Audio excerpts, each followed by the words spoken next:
our daily lives, the thermos cup, also known as a vacuum flask or insulated bottle, is an extremely practical tool.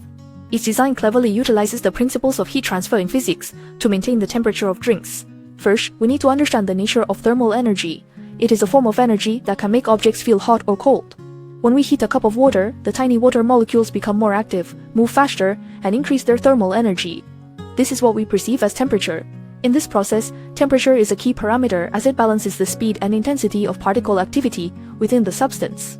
When the temperature rises, it means the thermal energy within the substance is also increasing. This increase in thermal energy can cause the material to expand. However, when hot fluids like warm water come into contact with the surrounding environment, heat exchange occurs. Without effective insulation measures, thermal energy will quickly transfer via conduction, convection, and radiation, dissipating into the environment. This leads to the core mechanism of the thermos, the double-layer structure and vacuum insulation technology. Most thermoses are made of 2 layers of stainless steel or other materials with good thermal insulation properties, and the space between these 2 layers is insulated.